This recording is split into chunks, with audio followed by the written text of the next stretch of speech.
Señor Jesucristo sea exaltado. Y en su nombre oramos. Amén.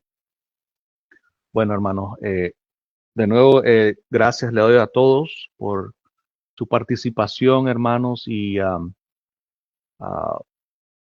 eh, ha sido una serie nueva que hemos empezado, um, y es un tema, ¿verdad? Que no es un poco complicado, ¿verdad? Porque hay muchas diferentes puntos de vista, diferentes posturas y enseñanzas, doctrinas acerca de esto, que la serie que tenemos que es la ley de Dios. Y es algo que ha sido controversial y honestamente no lo debe ser, pero lo ha sido y hemos visto que algunos piensan que quizás toda la ley de Moisés todavía es vinculante para el creyente ahora bajo el nuevo pacto. Otros dicen que algunas partes y otras partes no. Hay otros que dicen incluso que ninguna de esas partes. Pero es algo que debemos de leer y aprender, o sea, estudiar más a fondo todo este tema, ¿verdad?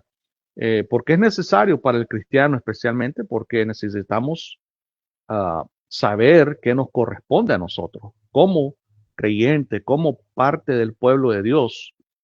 Y es algo que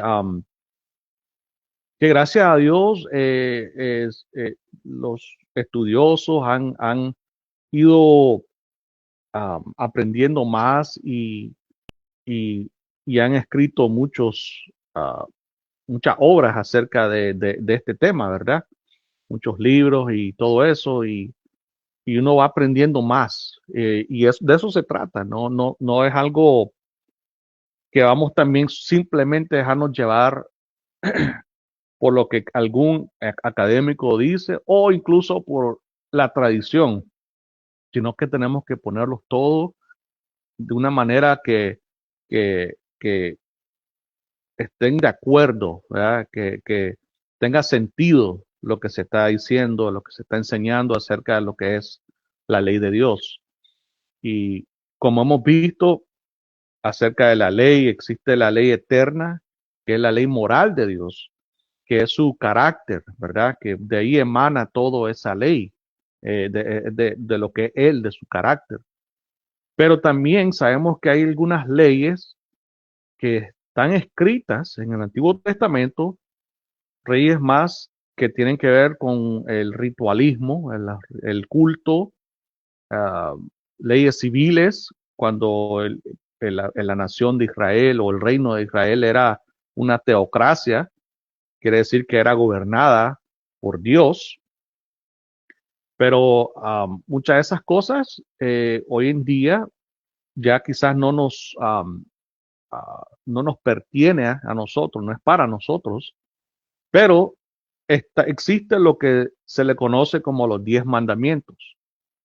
Y por lo general hay muchos que creen que los 10 mandamientos es la parte que no, mejor dicho, que siempre va a ser vinculante para el creyente, no importa bajo qué pacto esté uno. Um, la semana pasada empezamos a hablar de los 10 mandamientos y nos dimos cuenta que en realidad el nombre de ellos no es los 10 mandamientos, sino que es las 10 palabras. Si se acuerda que vimos eso. Um, y estudiamos un poco, vimos los pasajes tras pasajes en la Biblia de que en sí es las 10 palabras y no los 10 mandamientos.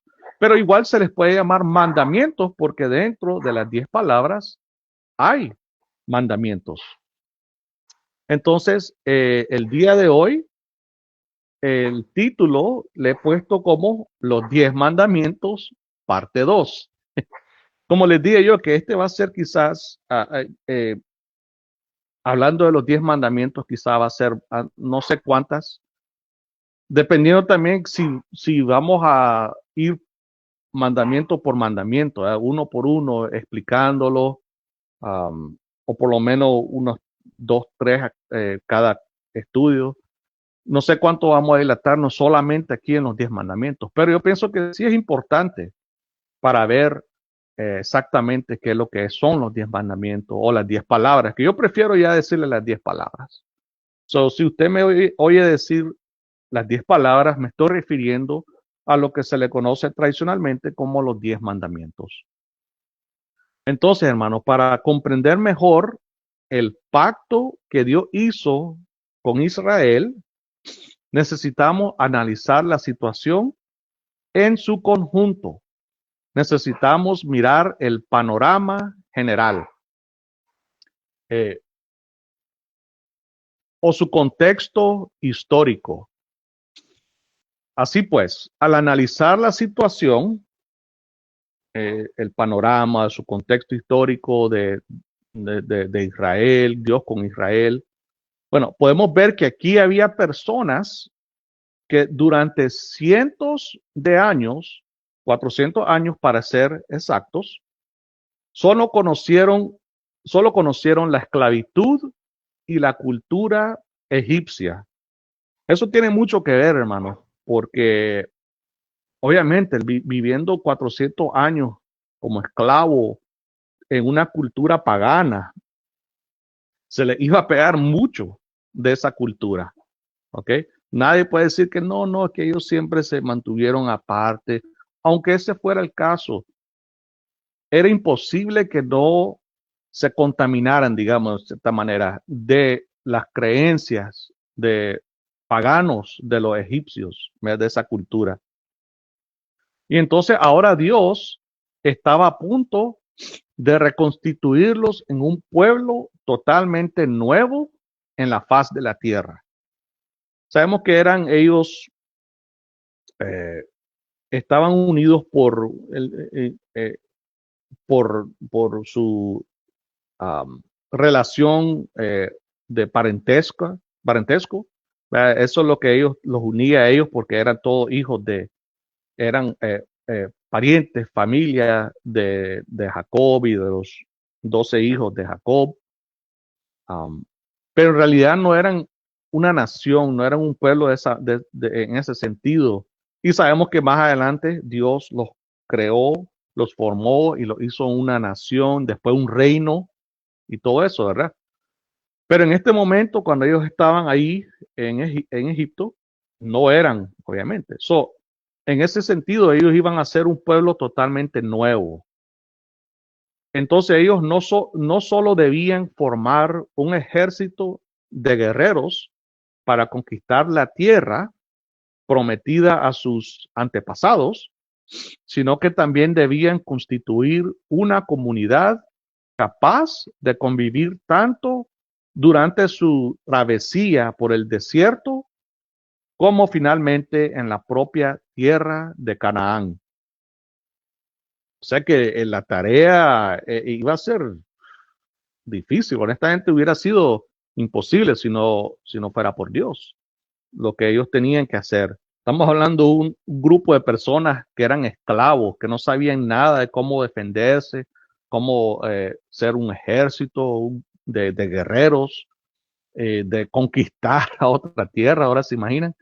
Y aparte de eso, saber cómo convivir entre ellos mismos durante el tiempo que estuvieron en el desierto, se imagina. Ya después en la tierra de Canaán. Al mismo tiempo necesitaban orientación sobre cómo debían comportarse como pueblo de Dios, tanto en sus relaciones entre sí como en su relación con Dios. Y también para que abandonaran las costumbres y la cultura de Egipto y no adoptaran las de los cananeos, cuya tierra iban a poseer. O sea que ellos necesitaban, ellos solitos no iban a poder. Y este es el papel de la ley en la historia de Israel. ¿Okay? Yo les digo todo eso porque a veces vemos algunas cosas dentro de la ley de Moisés que no, para nosotros no tienen sentido, pero tiene su sentido, especialmente en ese tiempo, de manera histórica, y por eso es que vemos ciertas leyes por eso les digo, como extrañas, que a nosotros no nos hace sentido, no tiene sentido, pero para ellos sí. Entonces, la ley fue el regalo de Dios a su pueblo para establecer las formas o la manera en que debían vivir en comunidad unos con otros y mostrarles cómo tener una relación con Jehová, su Dios, y cómo adorarlo. Y eso era parte de la ley, obviamente, que iba a enseñarles a cómo primero tener esa relación con Dios y cómo servirlo y adorarlo, y pero también cómo ellos, eh, la relación que iban a tener entre ellos mismos, ¿verdad? Al mismo tiempo, la ley estableció límites respecto o en cuanto a sus relaciones con las culturas que los rodeaban. Y ahí es, hermano, donde muchas de las leyes que vemos que son como extrañas, ¿verdad? Son raras, no sé por qué existen, pero muchas veces eran a respecto, o sea, eran límites que Dios estaba poniendo eh, para que las relaciones que ellos tuvieran con las culturas circundantes, las culturas que los rodeaban, por eso es que había, porque Dios quería que ellos fueran distintos, diferentes, apartados de las creencias o las supersticiones eh, de las otras naciones alrededor. Porque él quería dejarles saber que no, ustedes no van a creer las mismas cosas que esas otras naciones paganas creen. Ustedes van a ser diferentes. Ok, entonces, si queremos comprender bien las 10 palabras o los 10 mandamientos y la ley de Moisés en su totalidad, debemos comenzar por comprender su papel en la propia historia de Israel. Necesitamos saber la razón por la cual se les dio a ellos la ley. Para eso necesitamos aprender algo sobre el antiguo cercano oriente. El antiguo cercano oriente. Como les dije yo, hermanos, que necesitamos ver, para entender todo esto, necesitamos agarrar todo lo que el panorama, el contexto histórico, el momento, durante el tiempo, la época en que se le entregó al pueblo de Israel la ley de Dios. Okay, tenemos que entender todo eso que está sucediendo y las costumbres y todo eso, la cultura. Entonces, el antiguo cercano oriente es lo que hoy conocemos como el Medio Oriente, ¿ok? Pero en la antigüedad, básicamente es la misma área, hermano. El antiguo cercano oriente con el Medio Oriente. Obviamente hay diferencias porque hoy existen naciones que antes no existían, pero era la misma región. Quizás antes una nación o un reino era compuesto de varias de esas naciones que existen hoy, ¿verdad? Y así. Por eso, en ese sentido era diferente. O sea que el antiguo cercano oriente es esa región en la antigüedad y el Medio Oriente es esa misma región pero en el mundo moderno, en la actualidad. El antiguo cercano oriente es un término que utilizan los historiadores para referirse a las primeras civilizaciones que se desarrollaron en Asia Occidental y regiones cercanas, aproximadamente desde el año 3000 antes de Cristo hasta alrededor del 500 antes de Cristo.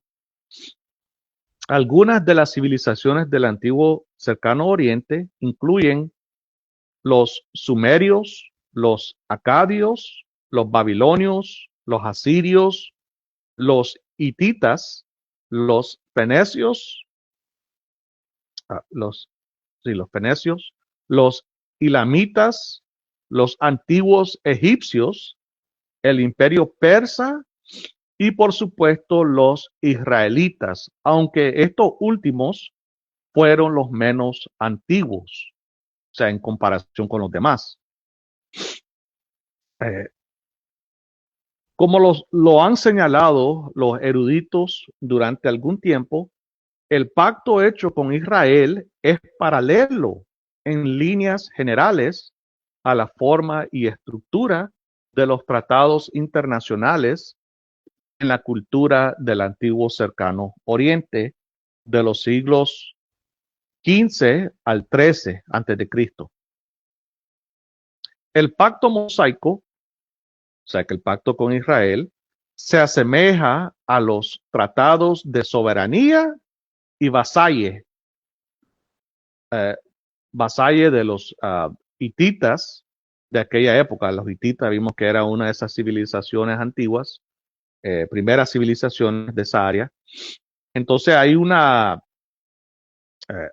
se asemeja, o sea que hay paralelo ahí entre el pacto que Dios hizo con Israel, el pacto mosaico, con tratados que existían en esa época, especialmente con ese grupo de personas, los hititas, esa civilización. Entonces sería útil saber qué era un tratado en aquella época. En el antiguo cercano Oriente, un tratado era un acuerdo formal y vinculante entre partes políticas, generalmente reyes o estados, que definía su relación y obligaciones. Los tratados no eran solo documentos políticos, eran compromisos legales, religiosos y morales que se creía que estaban respaldados por los dioses. ¿Okay? O sea que esos tratados en esa antigüedad, hermano, no es como un tratado que existe hoy, donde no en realidad involucran o incluyen a las deidades, a la divinidad, a los dioses, pues. Pero en ese entonces sí, porque ya sabemos que en ese entonces también existían la creencia de varios dioses. Prácticamente cada nación, cada reino, cada grupo, cada pueblo tenía su propio dios o varios dioses. Entonces, cuando hacían estos tratados, estaban involucrados, estaban respaldados por los dioses. O sea que un tratado era un pacto solemne que establecía la paz, la alianza o el control entre partes iguales o desiguales. En el antiguo cercano Oriente, un tratado era un pacto sagrado, ¿ok?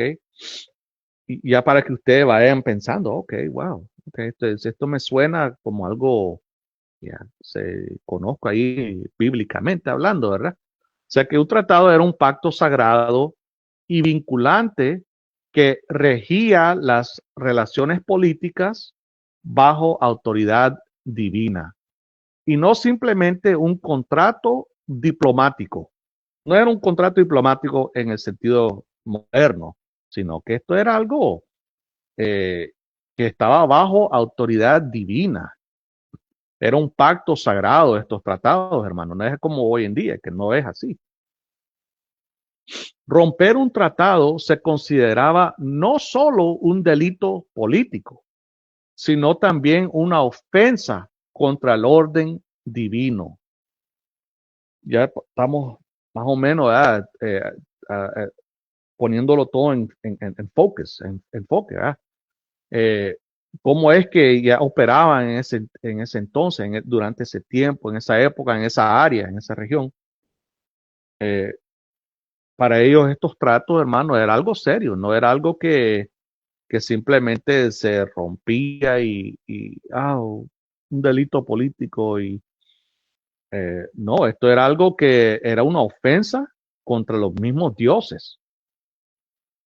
Entonces, las partes involucradas solían ser reyes, a menudo un gran rey soberano, a ese se le llamaba el soberano, y un rey menor, a ese se le conoce como un vasallo. ¿Ok?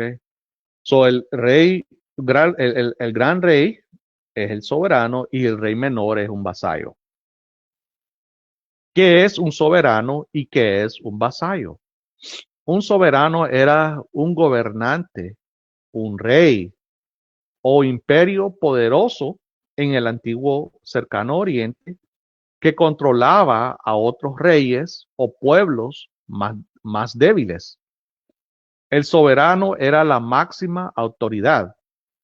Por lo general, no gobernaba directamente todas las regiones, sino que permitía que los gobernantes locales permanecieran en el poder siempre y cuando le fueran leales. O sea, que ese era el rey soberano, o sea, que él era la, la máxima autoridad, ¿verdad? Ahora, un vasallo era un rey, ciudad o pueblo menos poderoso que vivía bajo la autoridad de un soberano. El vasallo conservaba cierto control local, pero debía lealtad y obediencia al soberano. Esta relación formalizaba mediante un tratado. Por eso les digo que estos eran tratados, hermano, que uh, ya se conocían, ya era algo común en este tiempo. Esto era algo que muy a menudo sucedía, ¿verdad? Existían los soberanos y los reyes soberanos y los reyes vasallos. Y entonces esa relación se formalizaba con un tratado. ¿Cómo funcionaba esta relación? El soberano y el vasallo firmaban un tratado de soberanía que estipulaba lo siguiente: lo que prometía el soberano. Él prometía protección contra los enemigos y estabilidad política. Lo que prometía el vasallo: lealtad, tributo, o sea que pagos, bienes, incluso soldados, y obediencia a los términos del tratado. Romper el tratado se consideraba traición. Y obviamente al romper ese tratado eh, es cuando se desataba una guerra. Obviamente el soberano iba a venir encima, iba a venir sobre eh, el, el otro rey, los vasallos, ¿verdad? Por eso es que era necesario que los términos del tratado se cumplieran, ¿verdad? ¿Cuáles son las características principales de los tratados de soberanía? El soberano es descrito como un benefactor y se espera que el vasallo responda con fidelidad y lealtad. Se enumeran severas maldiciones por la rebelión y se prometen bendiciones por la lealtad. En resumen, un soberano es un gobernante poderoso que protege y gobierna a pueblos más débiles. Y un vasallo es aquel que vive bajo esa autoridad a cambio de protección, unidos por un tratado. Incluso en la Biblia usted puede encontrar que existía esas clases de relaciones, esas clases de tratados. A veces era el mismo Israel, que era el rey soberano sobre otros pueblos, o era al revés, ellos eran el rey vasallo y había otros reinos que eran soberanos sobre ellos. Y así existía esa relación, así, de esa manera. Entonces, ¿qué tiene que ver esto con nuestro estudio? En la Biblia, Dios actúa como el soberano y Israel como el vasallo. Esa es la conexión que hay, hermano, con esos tratados durante a la antigüedad, en el antiguo cercano oriente. Dios rescata a Israel de Egipto. Ahí está el beneficio. Israel acepta obedecer el pacto de Dios. Ahí está lealtad. Los 10 mandamientos o las 10 palabras son los términos centrales del tratado.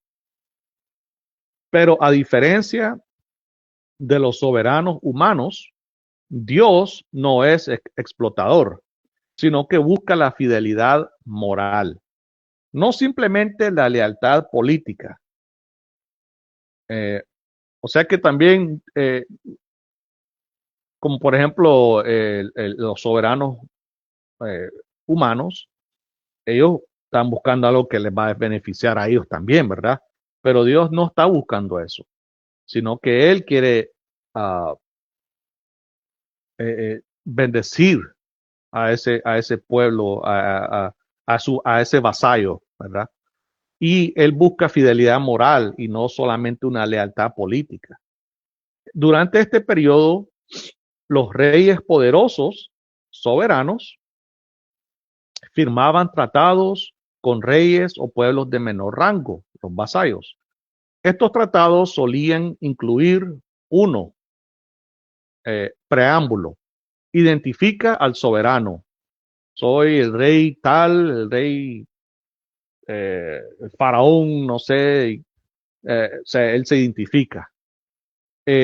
Dos, el prólogo histórico. Recuerda al vasallo lo que el soberano ha hecho por él. Yo te di protección, yo vencí a tus enemigos mientras estabas en guerra con tus vecinos, yo los vencí por ti.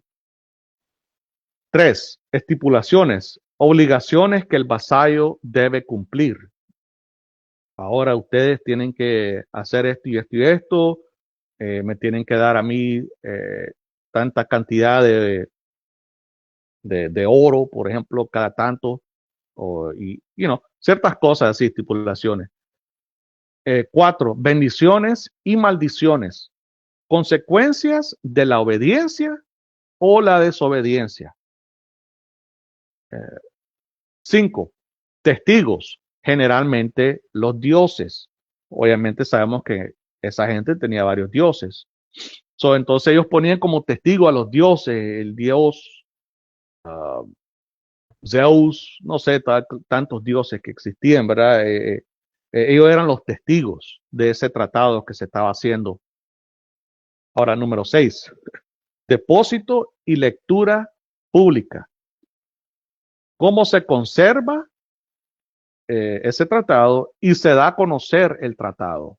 O sea que ellos iban a guardarlo, cada quien iba a tener su copia de ese tratado, el soberano, al igual que el vasallo, y se tenía que leer eh, from time to time, o sea, de tiempo, de vez en cuando, así se tenía que leer todo ese, lo que era el tratado, ¿verdad? Las estipulaciones y todo se tenía que leer de vez en cuando así, para recordarles al pueblo el tratado que tenían, para que no se los olvidara y vayan a cometer alguna infracción, ¿verdad? A violar ese tratado. Ahora vamos a ver cómo los 10 mandamientos o las 10 palabras funcionan como tratado de pacto. Y aquí donde vamos a ver más claramente, hermanos, que, que sí existía, o mejor dicho, sí, que sí era eh, muy parecido, eh, casi igual podemos decir, lo que eran las 10 palabras que Dios le estaba dando al pueblo de Israel, los 10 mandamientos, comparándolo a cómo eran los tratados de, del antiguo cercano oriente. Entonces, obviamente sabemos que los 10 mandamientos salen en Éxodo capítulo 20, del 1 al 17. No los vamos a ver ahora, pero solo para recordarles. Y también en Deuteronomio 5, del 6 al 21. Estos mandamientos se ajustan notablemente bien a este modelo. O sea que prácticamente es igual, hermano. Si vamos a ir viéndolo paso por paso aquí. Ok, entonces número 1, el preámbulo. Yo soy el Señor tu Dios. Eso podemos verlo si me acompañan a Éxodo capítulo 20, versículo 2.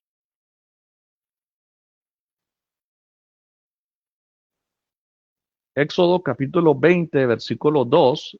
Así dice, yo soy el Señor tu Dios. Ahí vamos a dejarlo.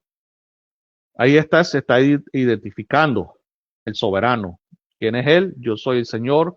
Obviamente otras versiones dice yo soy Jehová tu Dios.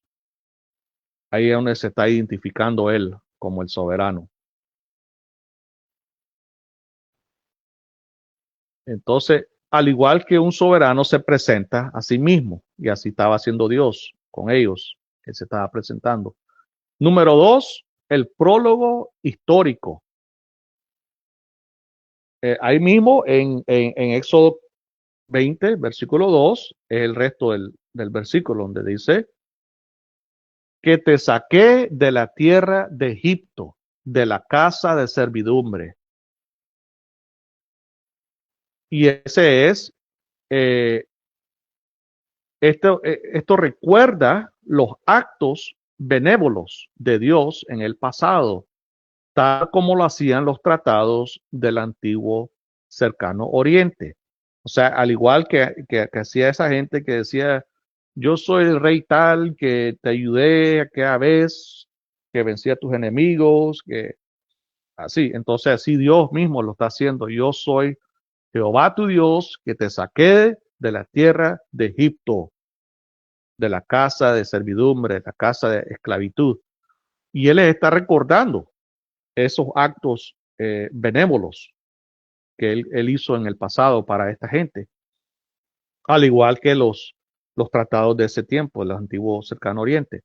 Ahora, número 3, estipulaciones. Los mandamientos mismos funcionan como obligaciones del tratado. Lealtad exclusiva a Jehová, ningún otro Dios. Prohibiciones contra la idolatría, el uso indebido del nombre de Dios y mandamientos éticos y sociales, como por ejemplo el asesinato, robo, adulterio, etc. Muchos eruditos señalan que los primeros mandamientos se centran en la lealtad al soberano y los posteriores rigen las relaciones entre el pueblo. O sea que la misma estructura que vemos aquí en los mandamientos, en las 10 palabras, es lo mismo que se veía también en los tratados con esos pueblos de ese tiempo, en ese lugar. Esto refleja la estructura de los tratados, donde la lealtad es lo primero, seguida de las obligaciones sociales. Ahora, número 4, bendiciones y maldiciones. Ahora bien, aquí no se detallan completamente en Éxodo 20, lo que son las bendiciones y las maldiciones. Aparecen más adelante.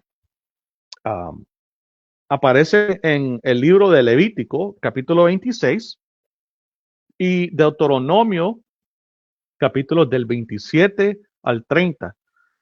Vamos a ver algunos ejemplos. Vámonos al libro de Levítico.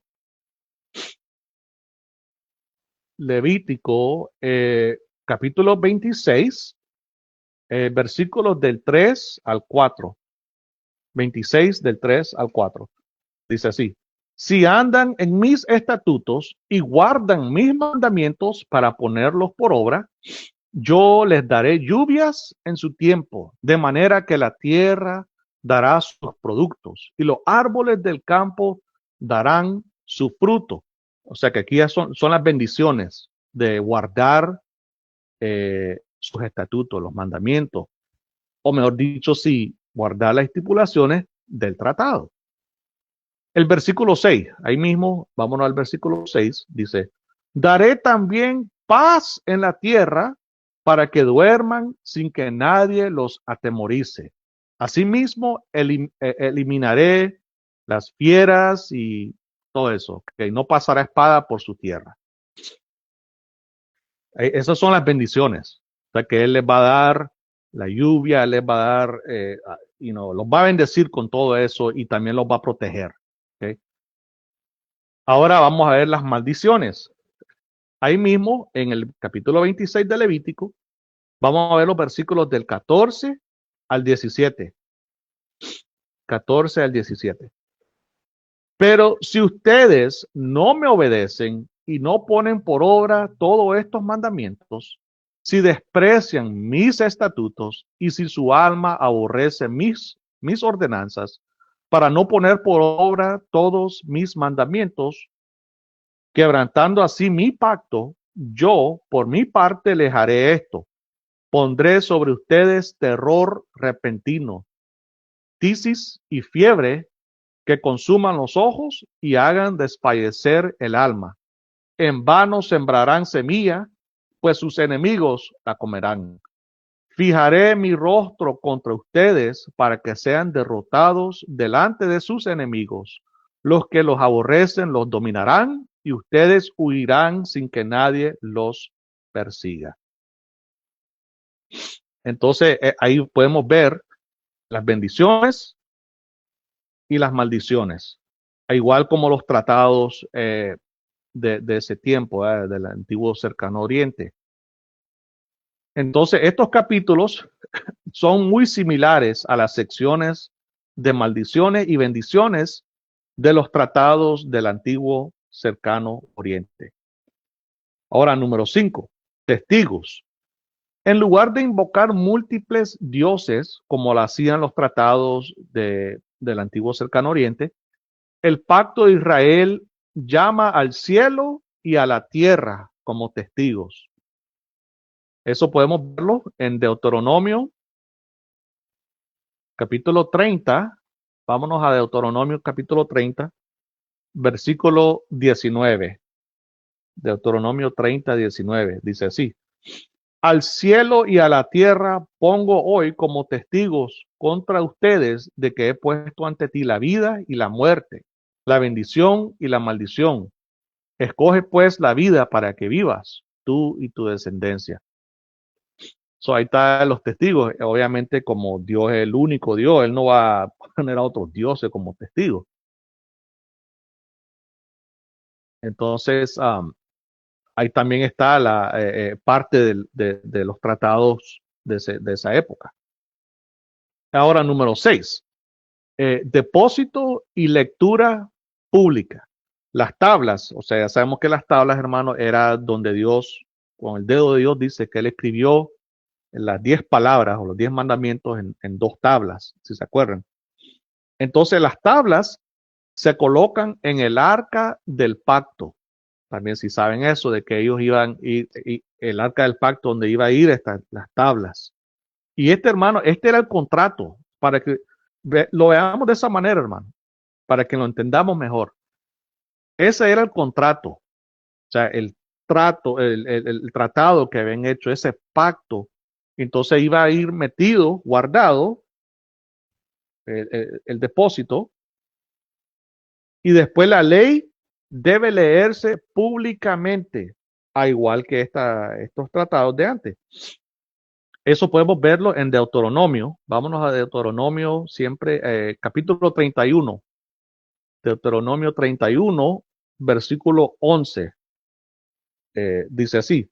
Cuando todo Israel venga a presentarse delante del Señor tu Dios, en el lugar que Él escoja, leerás esta ley delante de todo Israel, a oídos de ellos. Ahí está otra vez parte de esa del tratado, es que ellos tenían que leer ese tratado, esa ley, ese contrato, digamos. ¿verdad? Y esto coincide estrechamente con la práctica de los tratados de este periodo. Entonces, hermanos, podemos concluir, por lo tanto, que el pacto israelita está formulado como como un tratado entre soberano y vasallo, con el fin de definir a Dios como Padre y Rey, y a Israel como hijo obediente en una relación de amor leal, obediencia y confianza.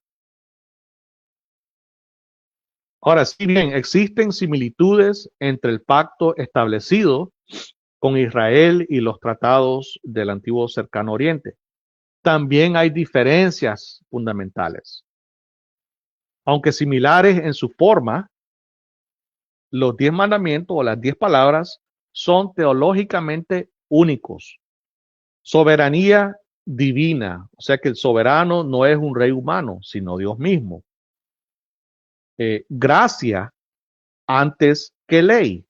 El pacto comienza con la liberación, no con exigencias. Dios rescata a Israel antes de entregar la ley. Una universalidad moral. Muchas leyes del antiguo cercano oriente protegían a las élites. Ahí más adelante voy a leer unos ejemplos, como las leyes de estas otras naciones que existían, incluso existían antes que la ley que Dios le dio a Israel. Más que todas esas leyes protegían a las personas de alto rango, a la élite, a la gente de la alta sociedad, ¿verdad? Ay, disculpe, hermano, pero está entrando ruido. No sé si pueden apagar su micrófono, gracias. Entonces, esas leyes protegían a esas personas, ¿verdad? No iban a proteger a la gente de la sociedad más baja, digamos, ¿verdad? Especialmente a los que eran los esclavos. No había eso. No les importaba, honestamente. Eh, pero obviamente la ley de Dios, ahí podemos ver en muchos ejemplos donde Dios dice que cuiden a, lo- a, los, a los más necesitados, a las viudas, a los huérfanos, incluso a los extranjeros, a los esclavos, todo eso. O sea que la ley de Dios, este tratado que Dios hizo con Israel, era muy diferente en ese sentido, de las otras leyes, de los otros tratados. O sea que los 10 mandamientos, las 10 palabras se aplican a todos por igual. Ahí no que solo, esto eh, es una ley para esta persona, pero para esta no. No, era todo por igual. Y tiene también ética interna. La prohibición de la codicia aborda los deseos internos, algo poco común en los textos legales del antiguo cercano oriente. O sea que, y eso sí, yo estuve viendo acerca de la ley, el mandamiento en contra de la codicia. Si nos ponemos a pensar, la codicia, hermano, es un deseo que viene desde adentro. O sea que no es literalmente el acto en sí todavía. O sea, al cometer el acto, ya estaría violando otras, porque digamos, si desea la mujer de su prójimo, ¿verdad? Al actuar en esos deseos, él estaría cometiendo adulterio. Si él desea o codicia, digamos, los bienes, alguna posesión de su prójimo, al actuar sobre ese deseo, estaría cometiendo robo, estaría robando, estaría hurtando. ¿Verdad? No hurtarás, dice también el mandamiento. O sea que, pero entonces eso de la codicia es lo que demuestra que era una ética interna también, de adentro, del corazón. Dios estaba también poniéndole restricciones aún a, a los deseos internos, algo que no se veía en los textos legales de esa época, de esa región. Ahora podemos ver el panorama completo. Dios utilizó esta forma de pacto bien conocida cuando estableció el contrato vinculante entre él y su vasallo Israel. Y uno se puede preguntar por qué entonces lo hizo así. Yo sí creo es porque era algo que ya era conocido. O sea, la gente ya tenía una idea de cómo funcionaban estos tratados, ¿verdad? Eh, es como hoy, digamos, si esto estuviera hoy, habría como los contratos que tienen que ser firmados por cada persona, que esté presente, digamos, un abogado o, ¿verdad? Algo así. Pero entonces era algo porque ya era conocido. ese estilo de contrato o tratados que hacían y, y todo eso. Por eso es que Dios hizo algo para que ellos entendieran, para que no fuera completamente de manera extraño, de manera algo raro, algo que no iban a entender ellos. Tenía que ser algo que ellos pudieran comprender. Por eso es que Dios hizo un tratado así con el pueblo. La semana pasada también dije que las 10 palabras o los 10 mandamientos funcionaba como la constitución, digamos, de ese tratado que Dios estaba haciendo con ellos, o de la constitución de la nación de Israel. ¿Okay? Eso es lo que los unía, los hacía parte como una nación, como un reino, como un pueblo, el pueblo de Dios. Y, y por eso es que vemos eso, hermano. Entonces, al entender, hermanos, lo que estaba sucediendo, usted y yo pues, ya podemos tener una mejor imagen, podemos tener ya un mejor entendimiento de ese pacto, ese antiguo pacto, o sea, el pacto mosaico.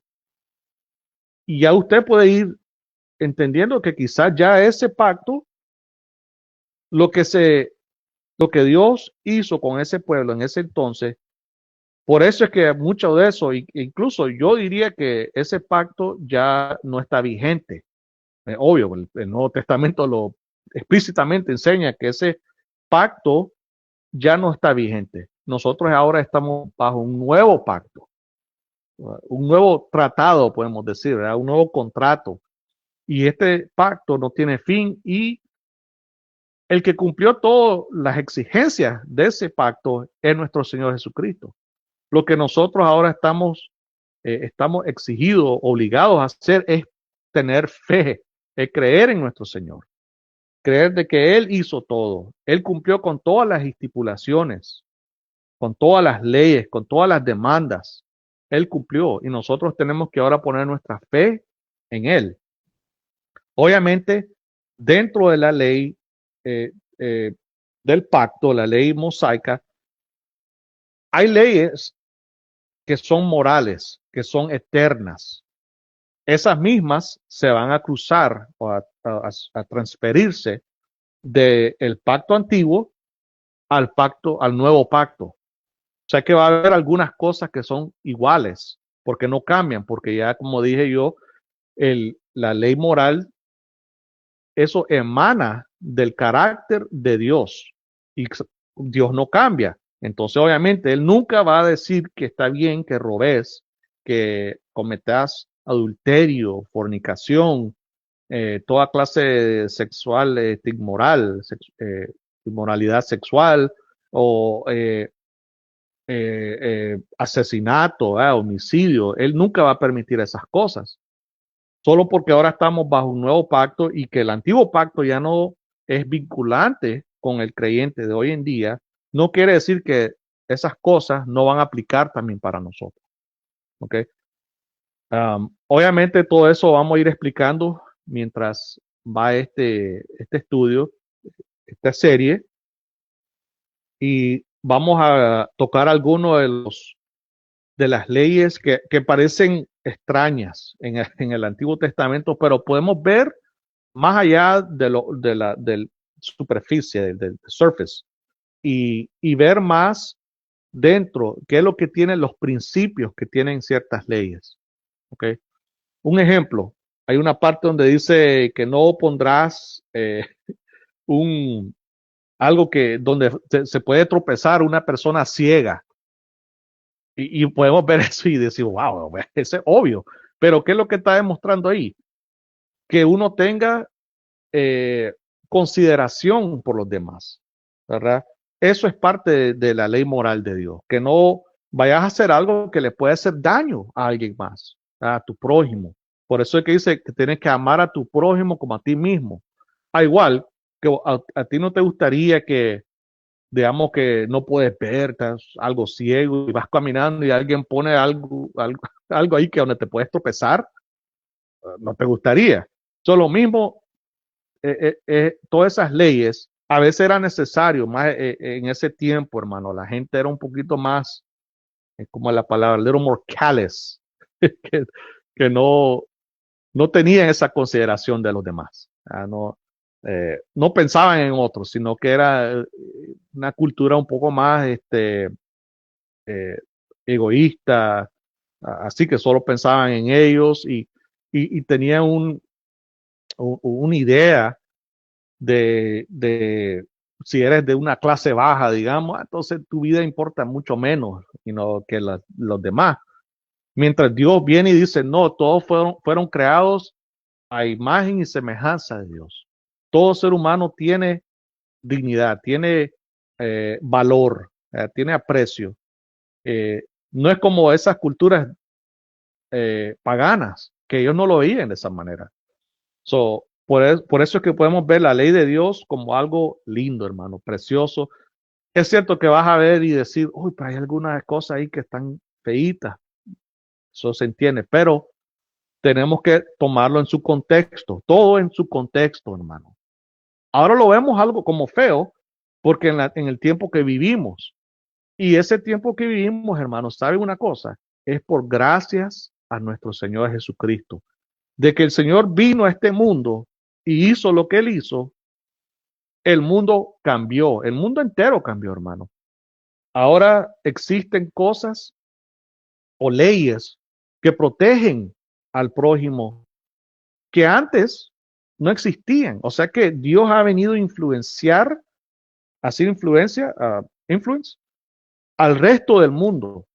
No solamente a ciertas partes del mundo como antes, que solo era la región que se conoce como Israel, que ellos tenían que ser diferentes y ellos, aunque con sus defectos y todo, eran diferentes al resto de las naciones que los rodeaban, al resto del mundo. Pero ahora, hermano, la luz de nuestro Señor Jesucristo se ha expandido por todo el mundo, hermano. Podemos ver eso. Mucha gente dice, uy, pero qué horrible que está el mundo. Sí, pero ¿saben una cosa? En comparación a cómo el mundo era antes, ni por cerca, hermano. Vamos a terminar ahí entonces, hermanos. No sé si alguien tendrá alguna pregunta, algún comentario.